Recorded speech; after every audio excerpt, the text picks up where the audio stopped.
My son said, "I sold your house to pay for a vacation for me and my wife. You have one day to pack your things." I just smiled. He didn't know that the house was actually, "I'm glad you're here with me." Please like this video and listen to my story till the end and let me know which city you're listening from. That way I can see how far my story has traveled. I never imagined my golden years would begin with betrayal. For 37 years, I'd lived in the same two-story colonial house on Maple Street, where I'd raised Brian, where his father and I had celebrated countless Christmases, where every creaking floorboard held a memory. After Tom passed 5 years ago, the house became both my sanctuary and my burden. Too big for one person, perhaps, but filled with a lifetime I wasn't ready to abandon. Brian had always been my pride. A successful financial consultant, married to Tiffany, a real estate agent with perfectly highlighted hair and a smile that never quite reached her eyes. They lived 40 minutes away in a modern townhouse, and our relationship had been cordial. Sunday dinners once a month, birthday calls, the usual dance of adult children with busy lives. But 6 months ago, something shifted. It started small. Brian began asking questions about the house, questions that seemed innocent at first. "Mom, have you thought about downsizing? This place must be expensive to maintain. Wouldn't a nice apartment be easier?" I'd laugh them off, changing the subject to his work, his life, anything else. Then the visits increased. Brian and Tiffany would drop by unannounced, Tiffany's sharp eyes assessing every room like she was already measuring for new furniture. She'd comment on the outdated kitchen, the inefficient heating system, how much the property taxes must cost. I felt scrutinized in my own home, like a specimen under glass. "We're just worried about you, Margaret," Tiffany would say, her voice dripping with false concern. "A woman your age, all alone in this big house. What if you fall? What if something happens?" I was 68, not 90. I still gardened, drove myself to book club, volunteered at the library twice a week. But they spoke to me like I was already senile, already helpless. The phone calls became more frequent, too. Brian would call late at night, his voice tight with what he called concern. Had I considered a reverse mortgage? Had I updated my will? Did I have a healthcare proxy? Questions that felt less like care and more like inventory. Then came that Tuesday afternoon in October. I was in my garden, deadheading the last of the autumn roses, when I heard the car pull up. Brian's silver sedan. He climbed out alone. No Tiffany this time. And I felt something cold settle in my stomach at the expression on his face. Not concern, not worry, something harder, something final. "Mom, we need to talk." He didn't wait for an invitation, just walked past me into the house. I followed him inside, wiping soil from my hands, trying to calm the sudden racing of my heart. What had I done to deserve that tone, that look? He stood in my living room, where I'd rocked him as a baby, and the words came out flat, rehearsed, like he'd practiced them. "I sold your house to pay for our vacation. You have one day to pack your things." The world tilted. I actually gripped the back of Tom's old armchair to steady myself. "You... what?" "Tiffany and I have been planning a trip to the Maldives for our 10th anniversary. We deserve it after everything we've been through." He said it like it was obvious, like it was reasonable. "The sale closes tomorrow. The new owners want to move in by the weekend." My mouth opened, but no sound came out. How could he? When did he? "Don't make this harder than it needs to be," Brian continued, his eyes avoiding mine. "We found you a nice assisted living facility. 1 bedroom, all utilities included. You'll be much happier there. Safer, safer." That word again.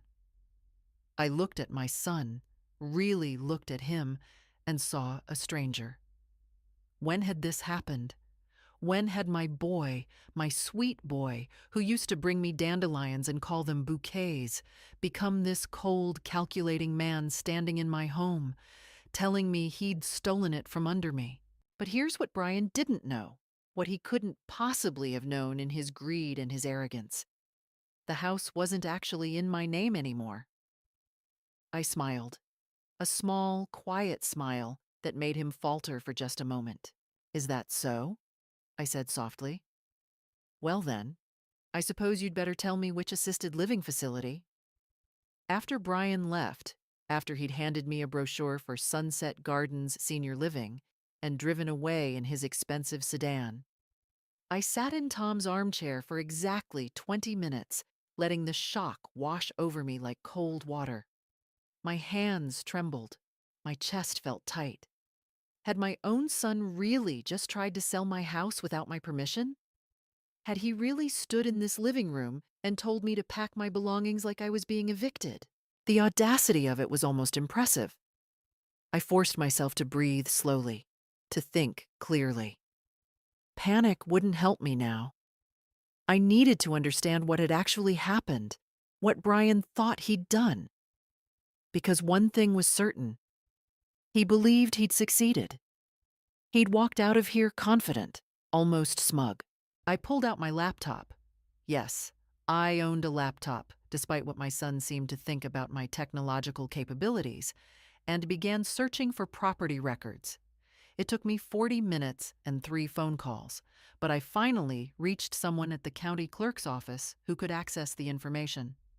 Ma'am, according to our records, 247 Maple Street is held in a living trust, the Sanderson Family Trust established in 2021. You're listed as the trustee. I thanked her and hung up, a grim smile touching my lips. Of course. Tom and I had set up the trust 3 years before he died, following our estate attorney's advice. The house wasn't in my name. It was in the trust's name, with me as the controlling trustee and Brian as the beneficiary upon my death. Brian couldn't sell it without my signature, without my consent. But he'd tried anyway. Had he forged documents? Had he lied to a buyer? Or was this all an elaborate bluff to frighten me into signing the house over? I needed to know more. I needed evidence. That evening, I did something I'd never done before. I called Brian's colleague, Robert Chen, whom I'd met several times at company events. Robert had always been kind to me, respectful. If anyone might give me honest information, it would be him. Mrs. Sanderson, what a pleasant surprise, Robert said when he answered. Robert, I need to ask you something, and I need you to be completely honest with me. Has Brian been acting strangely at work lately? Money troubles? Unusual behavior? Anything? There was a long pause. Too long. Mrs. Sanderson, I probably shouldn't say this, but Brian took out a significant loan last month. He told the partners it was for a business investment, but there's been talk. Some people think he's in over his head financially. My stomach dropped.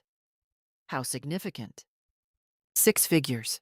And between you and me, he's been distracted. Missing deadlines. His biggest client threatened to leave last week. I thanked Robert and ended the call, my mind racing. Brian was in financial trouble. Serious trouble. And instead of coming to me for help, instead of being honest with his mother, he'd decided to steal my home. But why the vacation story? Why the Maldives? Unless... I opened my laptop again and navigated to Facebook. Another thing my son assumed I couldn't do. Tiffany's page was public, filled with posts about luxury brands, exotic destinations, and inspirational quotes about manifesting abundance. I scrolled back through the last 6 months and found what I was looking for. Dozens of posts about their upcoming dream vacation, photos of resort brochures, countdowns to their anniversary trip. They'd been planning this for months. They'd been posting about it, bragging about it, building expectations with their friends and social media followers. And now they needed money to make it happen. My money. My house. I sat back, feeling something cold and hard crystallize in my chest. This wasn't just about financial desperation. This was about image, about keeping up appearances, about Tiffany's perfect Instagram life. They'd decided my home, my security, my memories were worth less than their vacation photos. That's when the plan began to form. I wouldn't run. I wouldn't hide. I wouldn't move into some assisted living facility while they sipped cocktails on a beach paid for with my stolen equity. No, I would do something else entirely. I would let them think they'd won. I would play the confused, helpless old woman they clearly believed I was. And while they were busy congratulating themselves, I would gather every piece of evidence I needed to prove what they'd tried to do. And then I would make sure they faced real consequences. I picked up my phone and dialed a number I'd hoped I'd never need. Sarah Morrison, the toughest estate attorney in 3 counties, and Tom's former law school roommate. "Sarah," I said when she answered, "I need your help. My son just tried to steal my house." Sarah Morrison arrived at my house the next morning at 9 o'clock sharp, carrying a leather briefcase and an expression that meant business. I'd known Sarah for over 40 years, since she and Tom studied together at Georgetown.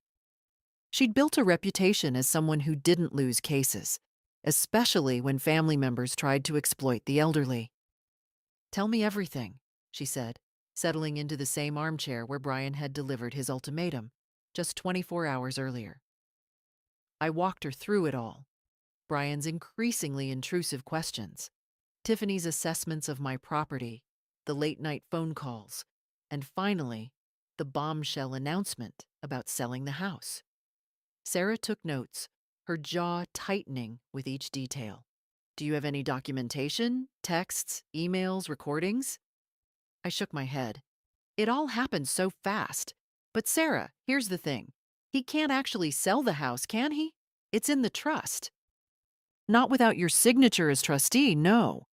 Which means either he's forged documents or he's bluffing to pressure you into signing." She pulled out her laptop. "Let me make some calls. If he's filed anything with the county, we'll know." While Sarah worked, I made coffee and tried to steady my nerves. What would Brian do when he realized I hadn't packed? That I hadn't left? He'd said the sale closed today. Would he show up with moving trucks? With the supposed new owners? My phone buzzed. A text from Brian. "Mom, have you started packing? The movers will be there at 3 p.m.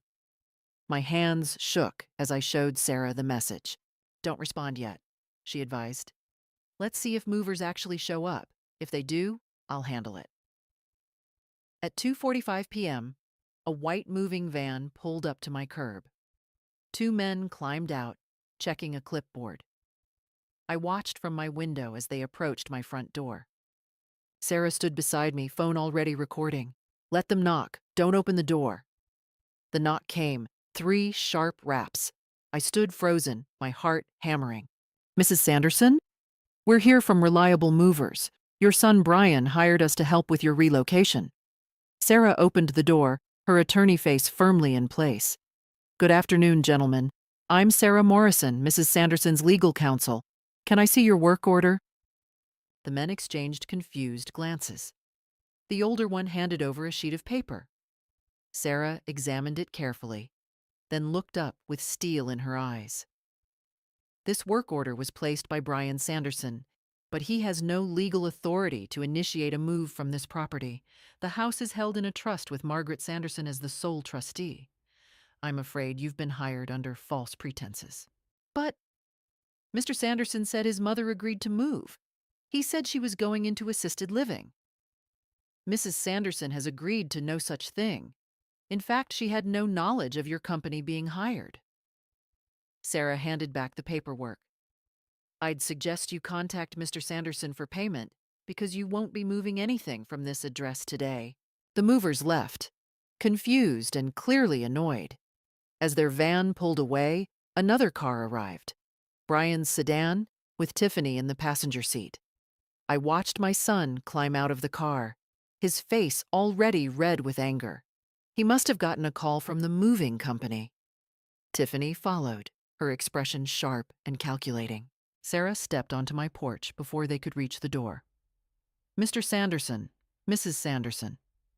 I'm Sarah Morrison, representing Margaret Sanderson. I need to inform you that any attempt to remove property from or claim ownership of this house without Mrs. Sanderson's written consent constitutes attempted fraud and elder abuse." Brian's face went white. "Who the hell are you? Mom, what is this?" I appeared in the doorway behind Sarah, feeling stronger than I had in months. "Sarah is my attorney, Brian, and she's here because you tried to sell my house without my permission." "I was helping you." Brian's voice rose, his composure cracking. "You can't take care of this place anymore. You're putting yourself in danger." "That's not your decision to make," Sarah said coldly. "Mrs. Sanderson is of sound mind, perfectly capable of managing her own affairs.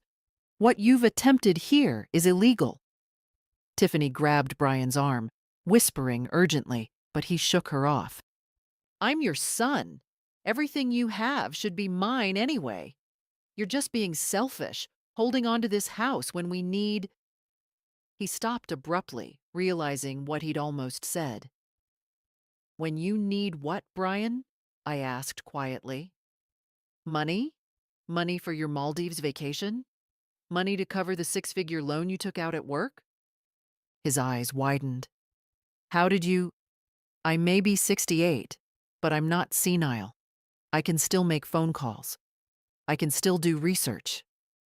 I stepped forward, feeling decades of motherly patience crystallizing into something harder.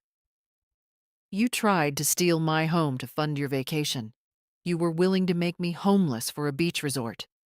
"Mom, that's not— We were going to take care of you. The assisted living place is nice. A one-bedroom facility where I'd lose my independence, my memories, my entire life? While you and Tiffany post Instagram photos from the Maldives paid for with my house?" Tiffany's mask finally cracked. "Maybe if you weren't so stubborn about accepting help, we wouldn't have had to—" "Had to what?" Sarah interrupted. "Commit elder fraud? Because that's what this is, Mrs. Sanderson. And I have everything documented now." Brian and Tiffany stood on my walkway, their plan shattered, their desperation visible. For just a moment, I saw fear in my son's eyes. Fear of consequences, of exposure, of everything unraveling. Good. Let him be afraid. I'd been afraid for 24 hours. Now it was his turn. Sarah's plan was simple, but thorough. Document everything, file a formal complaint with the state's Adult Protective Services, and initiate a cease and desist order preventing Brian from making any claims about my property or well-being. But first, we needed concrete proof of his attempted fraud. "The moving company will provide testimony," Sarah explained over coffee the next morning. "But we need to establish his motive. The financial records would help." I had an idea where to find those records. For years, I'd been the co-signer on Brian's first credit card from when he was in college. He'd never closed that account, probably forgot it existed. And as a co-signer, I had legal access to the statements. 3 days later, the documents arrived. My dining room table became a war room covered with bank statements, credit card bills, loan applications. The picture they painted was devastating. Brian and Tiffany were drowning in debt. Designer clothes, luxury cars, that expensive townhouse, all financed on credit. The six-figure loan Robert had mentioned was just the latest in a series of desperate attempts to maintain their lifestyle.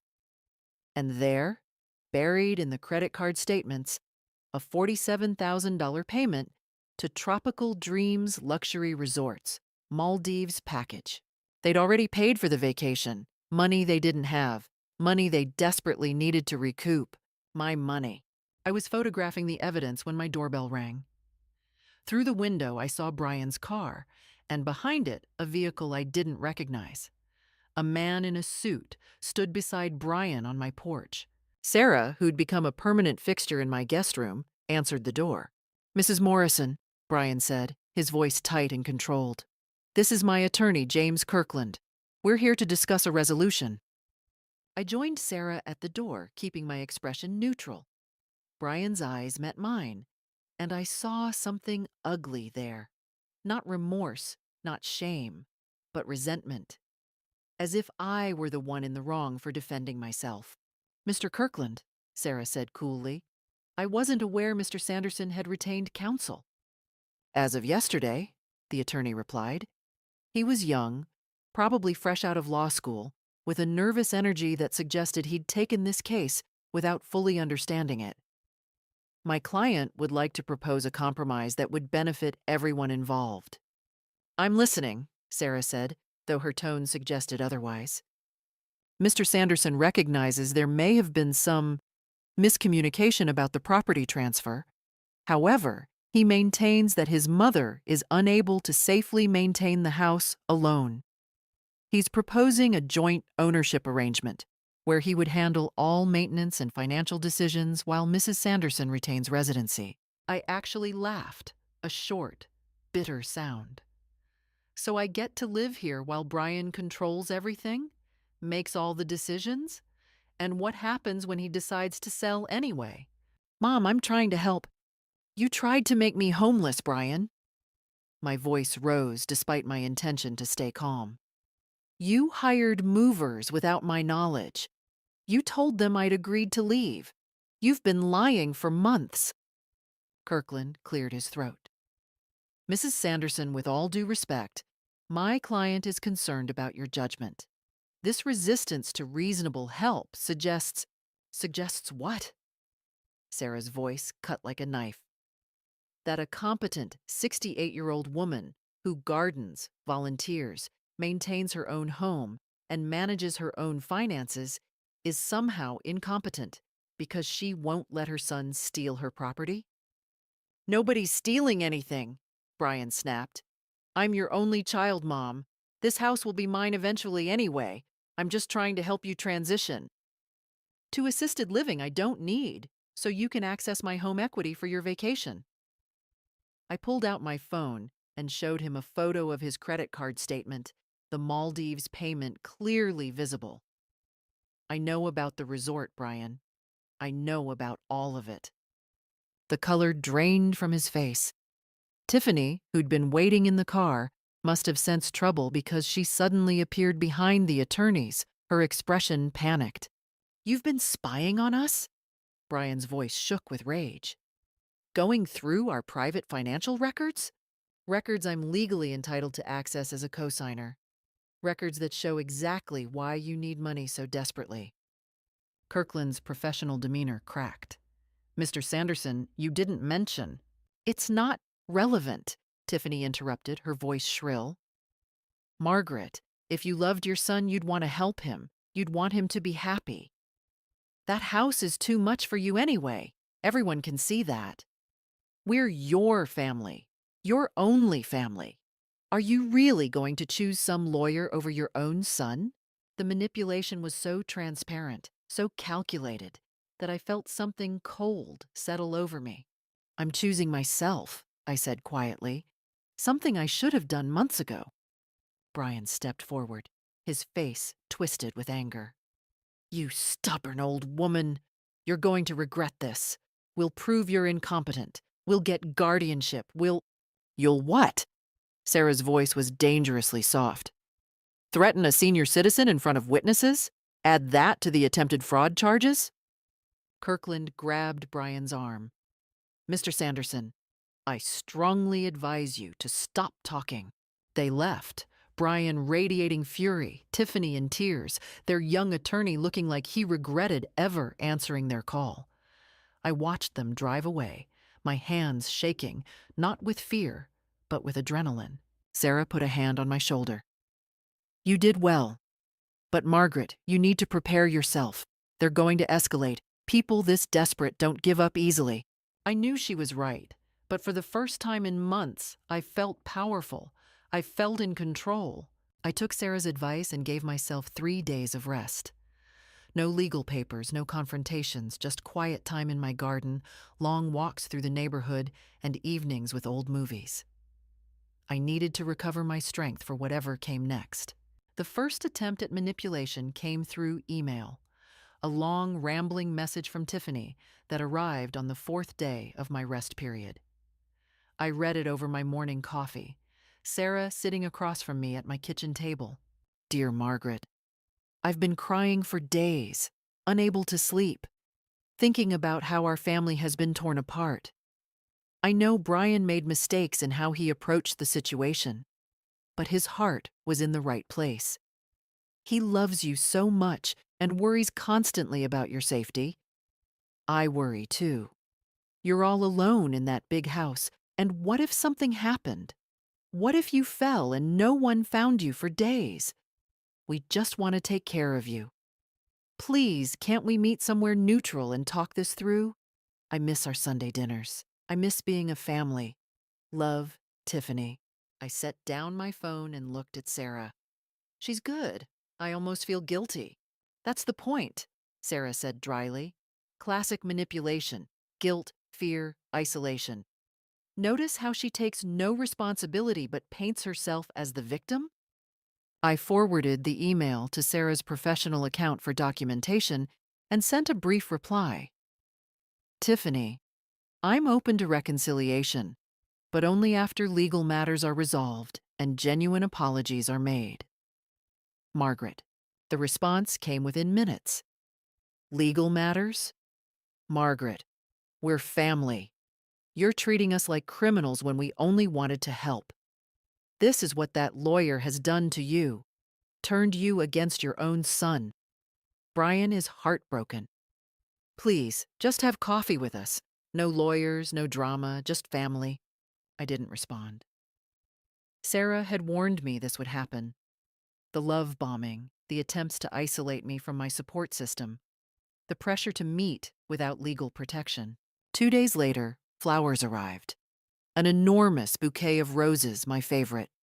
The card read, Mom, I'm sorry for everything. Can we please talk? Your loving son, Brian. I put them in water. They were beautiful after all. But I didn't call. Then came the phone calls.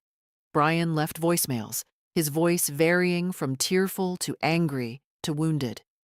Mom, you're breaking my heart. I made a mistake, okay? I admit it. But you're my mother. Doesn't that count for something? Call me back, please. Tiffany called too, her messages more aggressive. You're being manipulated by that lawyer, Margaret. She just wants your money. We're your real family. We're the ones who'll be there when you really need help. Think about that. I remained silent, following Sarah's advice. Every message, every email, every attempt at contact was documented and forwarded to Sarah's files. But the isolation was harder than I'd expected. Brian was right about one thing. He was my only child. The family dinners had stopped. The phone calls I'd grown accustomed to, even when they were annoying, had ceased. The house felt emptier. That's when my book club saved me. I'd been a member of the Maple Street Literary Society for 12 years, meeting every Thursday evening to discuss everything from classic literature to contemporary mysteries. I'd been quiet about my family troubles, but the week after the flower delivery, something broke in me. Margaret, you seem distracted, Helen Pritchard observed as we discussed our current selection. Is everything all right? And I told them. Everything. The attempted fraud, the lawyers, the manipulation, the loneliness. I half expected judgment, but what I received instead was something far more valuable. Oh, honey, my nephew tried something similar with his mother-in-law, Clara Jennings said, her eyes fierce behind her reading glasses. You're doing exactly the right thing. Don't let them guilt you. My daughter went through this with her ex-husband, Patricia Moore added. The manipulation tactics, gifts, tears, anger, they're straight out of the abuser's playbook. Helen squeezed my hand. You're not alone, Margaret.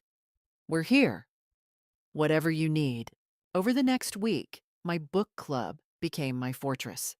Helen, a retired nurse, came by twice to check on me, bringing homemade soup and staying for tea.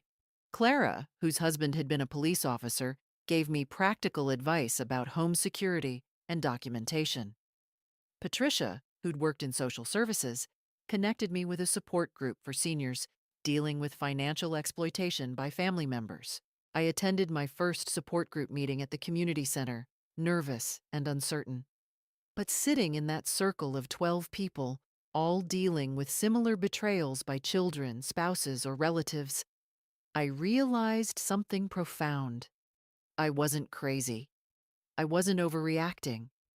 What Brian and Tiffany had attempted was a recognized pattern, and I had every right to defend myself.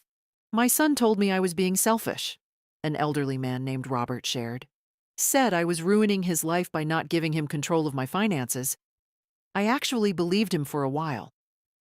Mine told me she'd put me in a nursing home if I didn't sign over my house, a woman named Dorothy added. Said no one would visit me there. Their stories echoed mine, validated my experience, strengthened my resolve. When I returned home that evening, I found another email from Tiffany, this one shorter and colder. Your silence speaks volumes, Margaret.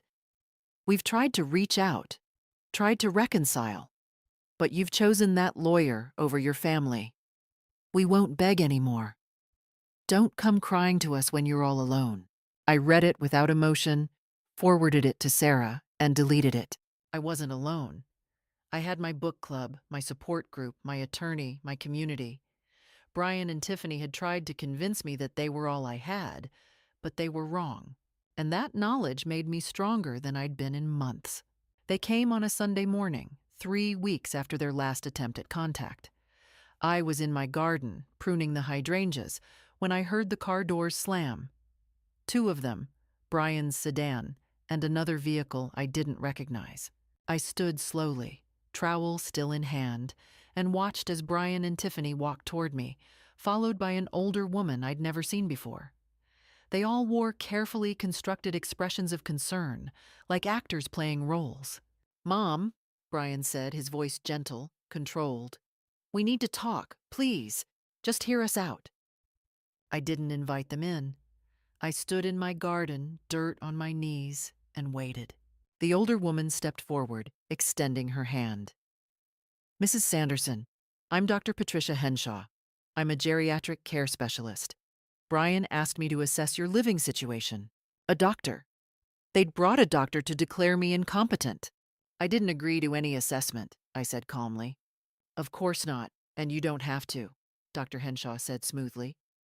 But as a medical professional, I can tell you that many seniors don't realize when they need help. The signs can be subtle. Forgetting to pay bills, neglecting home maintenance, isolation from family. I pay all my bills on time. My home is well maintained, and I'm not isolated. I looked directly at Brian. I'm surrounded by people who actually care about my well-being. Tiffany's mask cracked slightly. Margaret, we're trying to help you. We brought Dr. Henshaw at our own expense because we're worried. Worried about your Maldives vacation being canceled? The words came out sharper than I intended. Brian's jaw tightened. Mom, we've canceled the trip. Okay? We canceled it. Because our family is more important than any vacation. I almost believed him. For just a moment, I saw the son I'd raised. The boy who'd cried when his goldfish died. The teenager who'd brought me coffee in bed on Mother's Day. But then I caught Tiffany's expression, a flash of resentment, quickly hidden, and I knew it was a lie. Show me the cancellation confirmation, I said. What? If you canceled the trip, show me the email, the refund, proof. Brian's face reddened. I can't believe after everything you still don't trust us? You tried to sell my house without my permission, Brian. You hired movers to evict me. You've lied repeatedly. Why should I trust you? Dr. Henshaw cleared her throat. Mrs. Sanderson, this kind of paranoia and suspicion is actually quite common in seniors experiencing cognitive decline.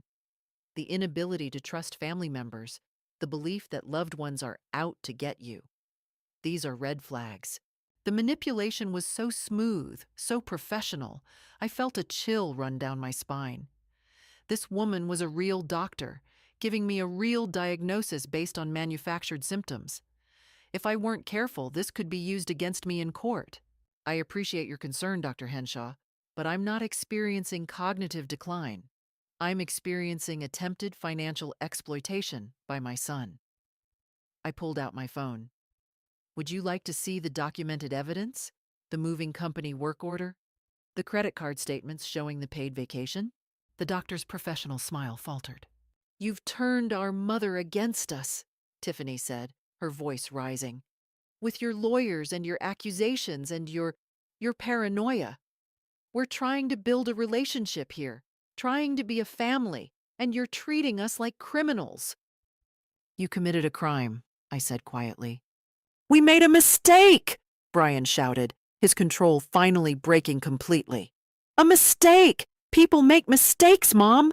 But instead of forgiving us, instead of being a real mother, you're acting like we're monsters. We needed help. We were desperate. And you're sitting on hundreds of thousands of dollars in equity while your only son is drowning. There it was, the real Brian, finally visible beneath the concerned son performance. So it's my fault you're in debt, I asked. My fault you chose to live beyond your means? My fault you paid for a vacation you couldn't afford? You're supposed to help your children, Tiffany shrieked. That's what parents do. They sacrifice. They give. But you're just a selfish old woman clinging to a house you don't even need. The venom in her voice was startling, but I stood my ground. Get off my property, I said calmly. All of you. Now. Dr. Henshaw looked between us, clearly regretting her involvement. Perhaps we should... We're leaving, Brian said, his voice cold and hard. But Mom, you need to understand something. We tried to do this the nice way. We tried to help you, to take care of you, to be patient with your stubbornness. But you've made your choice. You've chosen lawyers and strangers over your own family. And you'll regret it, Tiffany added, her eyes glittering with tears of rage. When you're all alone, when you need help and there's no one there, you'll remember this moment. You'll remember that we tried. They turned and walked away, Dr. Henshaw hurrying after them, clearly uncomfortable. I watched them drive off, my hands shaking, not with fear, but with anger. I walked back into my house and called Sarah immediately. They brought a doctor to declare me incompetent, I told her, my voice steady despite the adrenaline. But I stood my ground. I didn't let them in. I didn't engage beyond what was necessary. Good, Sarah said. Margaret, they're getting desperate, which means we're winning, but it also means they might do something drastic. I want you to consider installing security cameras. Already done, I said, surprising myself with how prepared I felt. Helen's son-in-law installed them last week. I have footage of the entire encounter. Sarah laughed, a sound of pure approval. You're going to be just fine, Margaret. Better than fine. After I hung up, I sat in Tom's armchair and let myself feel everything. The fear, the anger, the sadness of knowing my son had become someone I barely recognized. But underneath it all, stronger than everything else, was determination. They'd tried to break me. Instead, they'd made me stronger. The summons came 6 weeks later. Brian was filing for emergency guardianship, claiming I was mentally incompetent and unable to care for myself. The hearing was scheduled for Tuesday, October 17th, at the county courthouse. Sarah assembled our defense with military precision. We had bank records proving I managed my finances perfectly. Medical records from my doctor showing excellent cognitive function. Testimonials from my book club, the library where I volunteered, the support group, security footage of Brian's confrontations, the moving company's documentation, everything. They have nothing, Sarah assured me the night before the hearing. Just allegations and Dr. Henshaw's cursory observation, which any judge will see through. But Margaret, be prepared. Brian will say terrible things. Tiffany will cry. They'll paint you as a tragic figure who can't see her own decline. I know, I said, and I did. I'd spent 6 weeks preparing for this moment. The courtroom was smaller than I'd imagined, fluorescent lit and institutional. Brian and Tiffany sat with their attorney, Kirkland, who'd clearly taken time to better prepare this case. They'd also brought Dr. Henshaw and 2 other people I didn't recognize, character witnesses probably. Judge Patricia Carmichael entered, a black woman in her 50s with sharp eyes and no-nonsense demeanor. She reviewed the petition silently, then looked up. Mr. Kirkland, this is a petition for emergency guardianship of Margaret Sanderson, age 68, filed by her son, Brian Sanderson. Please present your case. Kirkland stood, his performance polished now. Your Honor, Mr. Sanderson seeks guardianship of his mother out of deep concern for her well-being. Mrs. Sanderson is living alone in a large house she can no longer maintain. She's become increasingly paranoid, accusing family members of fraud, refusing reasonable help, isolating herself from loved ones.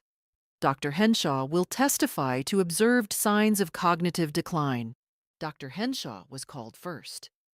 She described our garden encounter, carefully framing my reasonable questions as suspicion and paranoia, my documented evidence as obsessive record-keeping, my defense of my property as inability to accept necessary help. Then came the character witnesses. Brian's colleague, who testified that Brian was devoted to his mother and worried sick about her.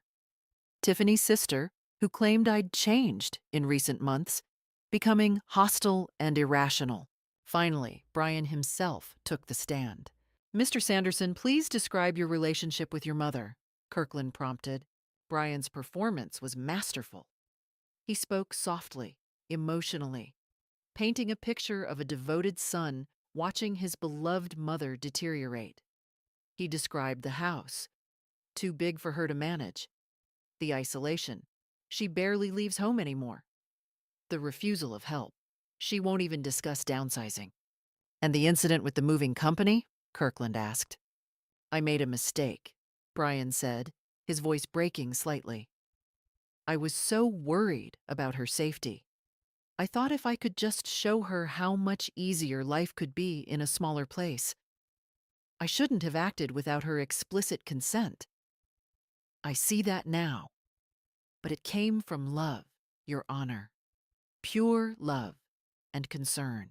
No mention of the Maldives, no mention of his debt, no mention of his real motives. Then it was Sarah's turn. Mr. Sanderson, you testified that you acted out of concern for your mother's safety. Is that correct? Yes. And yet you hired movers without informing her, isn't that right? As I said, it was a mistake. A mistake that coincided with a $47,000 payment to a luxury resort in the Maldives? The courtroom went silent. Brian's face paled. We had a trip planned, but a trip you still have planned, correct? Your attorney stated you canceled it, but you're actually just postponed the dates, haven't you?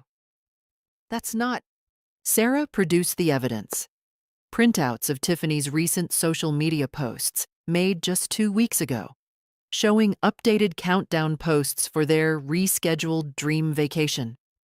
Screenshots of resort confirmation emails.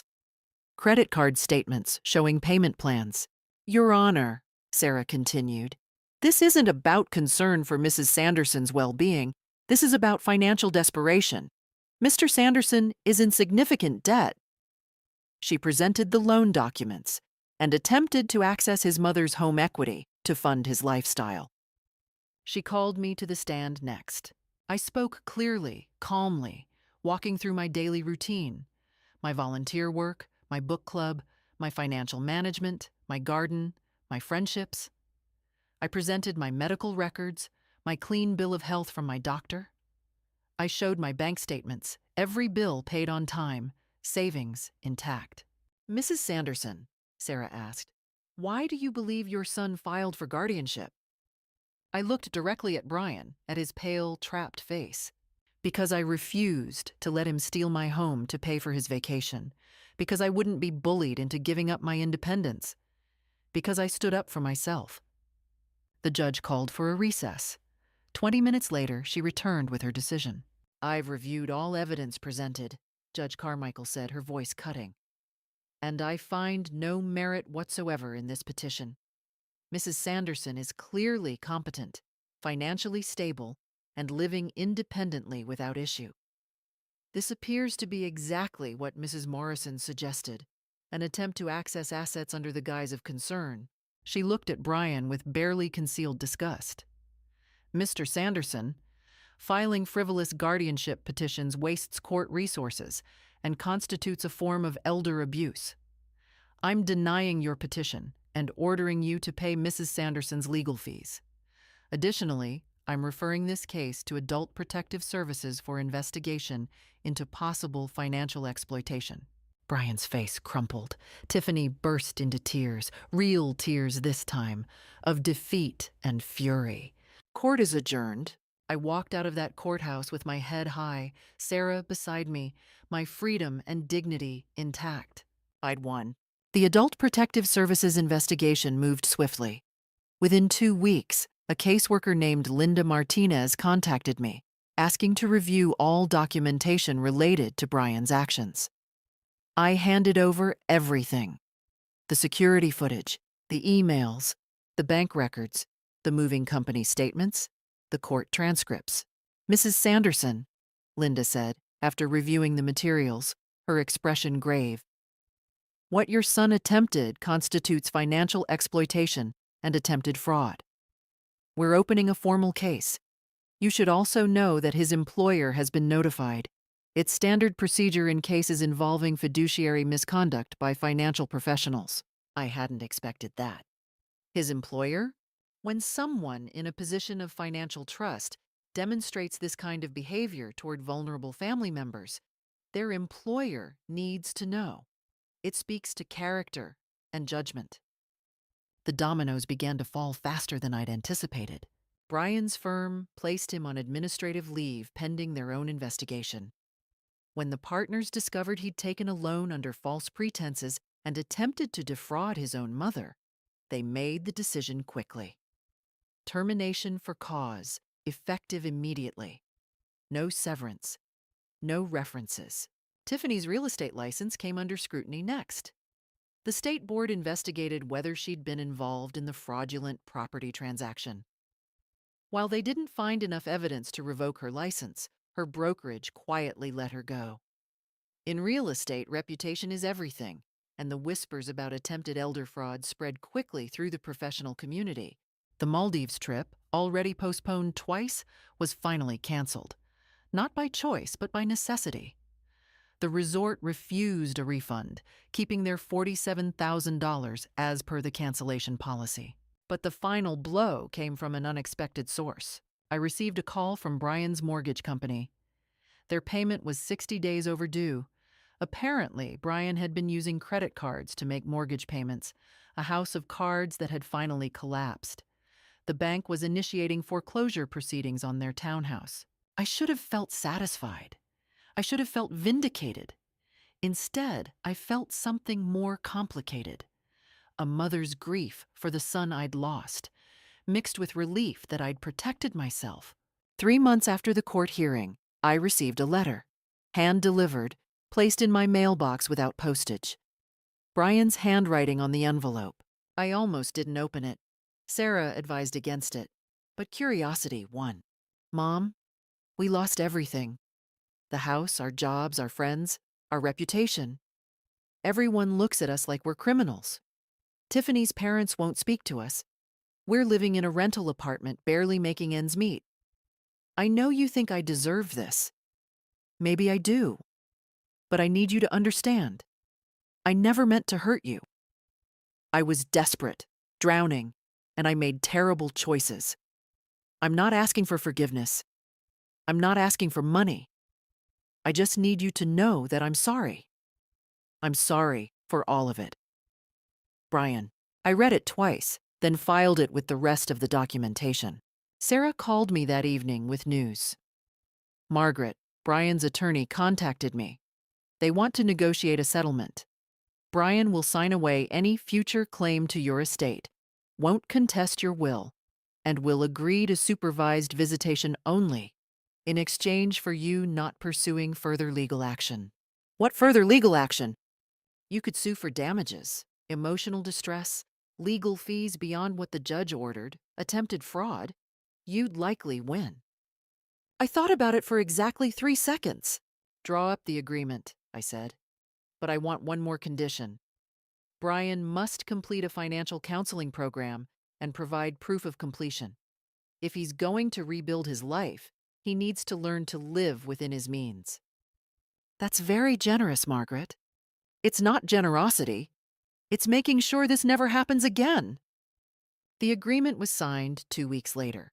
Brian and Tiffany forfeited all claims to my property, agreed to supervised contact only, which I had no intention of initiating, and Brian enrolled in a court-mandated financial counseling program.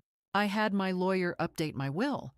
The house would go to charity upon my death, specifically to an organization supporting seniors facing financial abuse by family members. Brian would receive nothing. He'd already proven what he'd do with it. The day the papers were finalized, I stood in my garden and felt the weight of 6 months of stress finally lift. My home was mine. My freedom was mine. My life was mine. Brian had gambled everything on his plan to control me, to access my assets, to fund his unsustainable lifestyle. And he'd lost completely. There would be no reconciliation, no tearful reunion, no redemption arc. Some betrayals are too deep, some trust too shattered. He was my son, and I'd always loved the boy he'd been. But the man he'd become? That man was a stranger, and I was finally free of him. Life after the settlement was sweeter than I'd imagined. The house that Brian had tried to steal became my sanctuary in a whole new way. I'd fought for it, defended it, and now every room felt like a victory. I threw myself into the renovations I'd been putting off. New kitchen cabinets, updated bathrooms, a beautiful sunroom addition where I could read and watch the garden year-round. I used my savings, my money, earned and saved over decades, to make the house truly mine again. The book club expanded.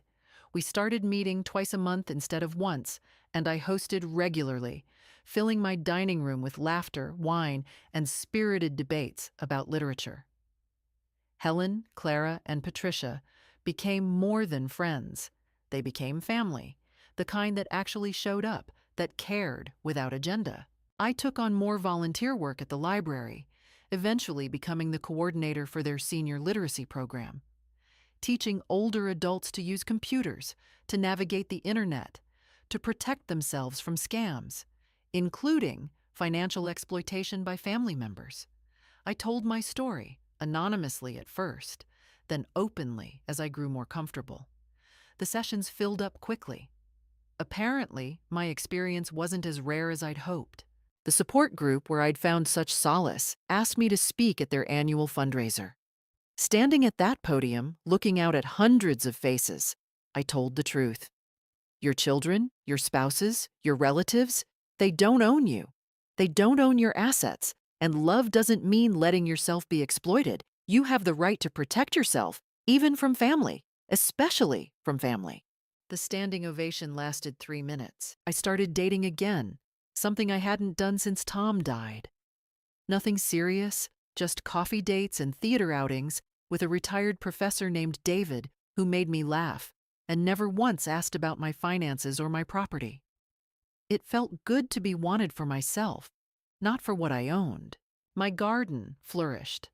I joined the local horticultural society, won second place for my hydrangeas, and started teaching weekend workshops on sustainable gardening.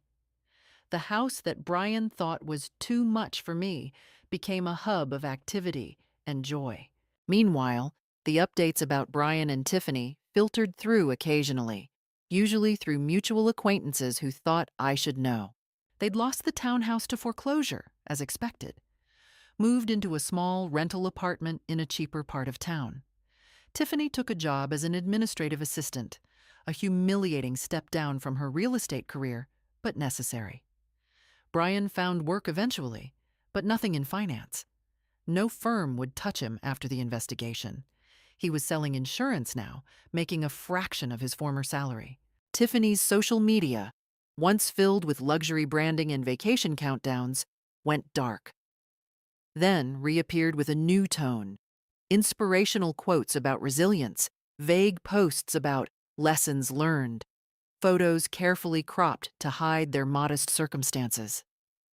The comments from former friends had dried up. The likes were sparse. I heard through Clara, whose daughter worked at the community college, that they'd filed for bankruptcy. The debt had become unmanageable without their inflated incomes.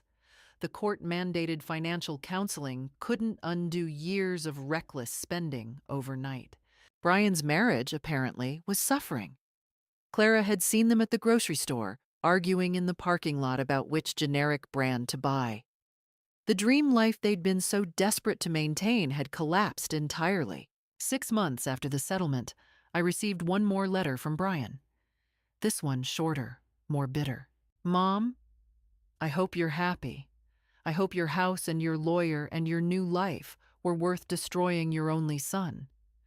We're barely surviving while you live in luxury. But I guess that's what you wanted all along, to punish me for one mistake. Hope it was worth it." I didn't respond. There was nothing to say to someone who still, even after everything, saw himself as the victim. Instead, I did something I'd been planning for months. I contacted my estate attorney and finalized my legacy plan. Upon my death, the house would be sold, and the proceeds would fund the Margaret Sanderson Foundation for Elder Financial Protection, providing legal assistance to seniors facing exploitation by family members. Brian would get exactly what he deserved: nothing. I framed the foundation documents and hung them in my office, right next to a photo of Tom and me on our wedding day. He would have approved, I thought. He'd always said I was stronger than I gave myself credit for. 1 year after Brian's attempted fraud, I hosted a garden party. 50 people came: book club members, library volunteers, support group friends, neighbors, David the professor, even Sarah and her family. We celebrated under string lights, eating catered food, drinking champagne, laughing until dark. Someone asked me if I ever regretted how things turned out with Brian. I looked around at my beautiful home, filled with people who genuinely cared about me, and smiled. "Not for a second," I said. And I meant it. So that's my story. My son tried to steal my home, and I fought back. Some people think I was too harsh, that family should forgive anything. Others say I should have been even tougher. What would you have done if your own child betrayed you like that? How far would you go to protect yourself? If my story resonated with you, please leave a comment. Share your own experiences. And if you want to hear more stories about standing up for yourself, even when it's hard, subscribe to my channel. Thank you for listening to my story. And remember, you're never too old to fight for what's yours.